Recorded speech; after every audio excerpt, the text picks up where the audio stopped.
So earlier this fall, despite the dozens of allegations, a Clackamas County grand jury chose not to indict the ex-doctor. His alleged victims are outraged by that, and some called for more accountability at the West Linn Police Department as they question how the case was investigated in the first place.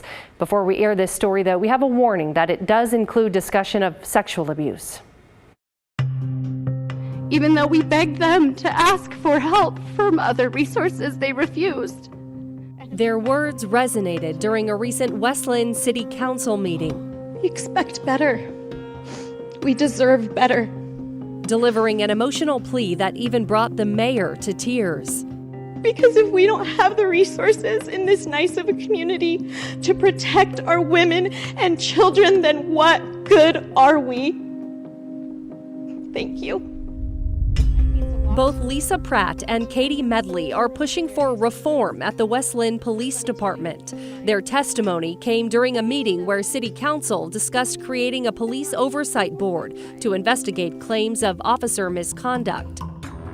Pratt and Medley say the department mishandled a sexual abuse investigation into a former West Linn doctor. Dr. David Farley is accused of sexually abusing more than 100 women and girls over several decades.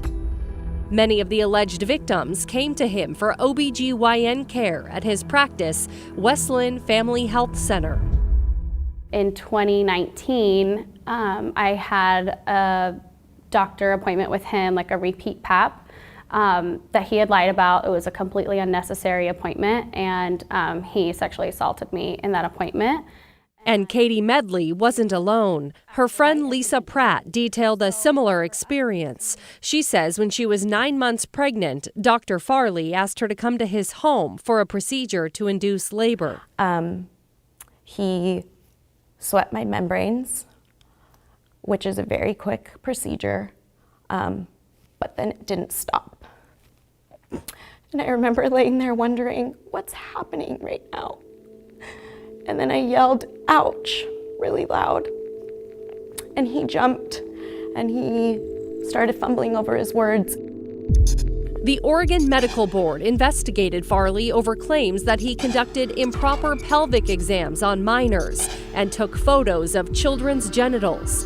In 2020, the board revoked his medical license, citing unprofessional or dishonorable conduct and gross repeated acts of negligence. Farley retired and later moved out of state. In September of 2022, after a nearly 2-year criminal investigation, a grand jury in Clackamas County decided not to indict Farley on criminal charges, finding there wasn't enough evidence to prove the claims. Farley still faces a massive civil lawsuit filed on behalf of dozens of his alleged victims. By the time you get to the police, you feel like you're going somewhere that's safe. Medley and Pratt blame the lack of indictment on how the investigation was handled. They fault the Clackamas County District Attorney's Office, as well as the West Linn Police Department and lead detective on the case. He didn't know the questions to ask. In fact, he didn't actually ask me a single question. There was no forensic questioning. The women say they felt dismissed and were not taken seriously by investigators. And their investigation, to my knowledge, pretty much consisted of creating a waiting line for the hundreds of women who were calling and telling them, well, you can come give your statement in a month, in 2 months. I am concerned that this whole investigation was handled in a way that left so many people, victims, angry and frustrated. West Linn City Council President Rory Bialystowski was moved by Pratt and Medley's statements during the council meeting. It was heartbreaking and gut-wrenching. They need to know that and feel that they are believed and valued. Bialystowski says it motivated him to expedite the Police Oversight Board. And it certainly made me feel like I wanted to push even harder to get our Police Oversight Board up and running. The board could be used to audit how West Linn Police handled the Farley investigation. But the push for more oversight stems from a different incident in 2017. That's when West Linn Police wrongfully arrested a black man named Michael Fesser. An officer arrested Fesser on a bogus theft charge at the behest of then Police Chief Terry Timius. Timius ordered the investigation of Fesser as a favor for a friend who was Fesser's employer at a towing company. Fesser said the arrest was in retaliation for his complaints about a racially hostile work environment. In 2020, the city of West Linn agreed to pay Fesser $600,000 to settle a lawsuit. Then, in the spring of 2022, the police sergeant who arrested Fesser was criminally charged. None of the officers involved in the scandal work for the department anymore, including former Chief Timius. They were all fired or resigned. People feel it's long overdue. Bialystowski hopes this new oversight board will help bring a level of transparency to the police department and the city. I'm hoping that it is a step towards restoring the public trust and having a check and balance on the police misconduct process.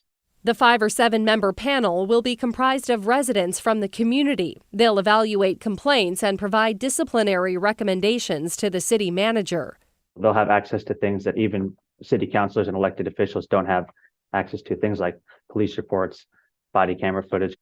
Both the West Linn city manager and police chief say they're in full support of the proposal. They also point out that there is currently an outside independent investigation underway into whether the lead detective on the Farley case violated department policy. City Manager John Williams gave us this statement, saying, "We take these allegations seriously, and this is why we're hiring an independent outside investigator. The intent of the work is not to re-examine our entire investigation, but rather to evaluate whether he followed policy and conducted himself in a professional manner consistent with WLPD's standards." Police Chief Peter Mahuna also provided a statement saying, "When the review is finished, we will be in a much better place to determine where opportunities to get better may exist. We will also address any training needs or policy updating that may be needed." City Council was very empathetic and kind. As for Pratt and Medley, they're hopeful something positive will come from all of this. And we felt heard in that meeting. So I hope that while this is a good place to start, I hope some progress is made. They've now written a letter asking the Oregon Department of Justice to intervene and pursue its own investigation into David Farley. I will keep fighting. I will keep going until I know that he is behind bars, until he is where he belongs, because I cannot rest knowing that he can hurt other people.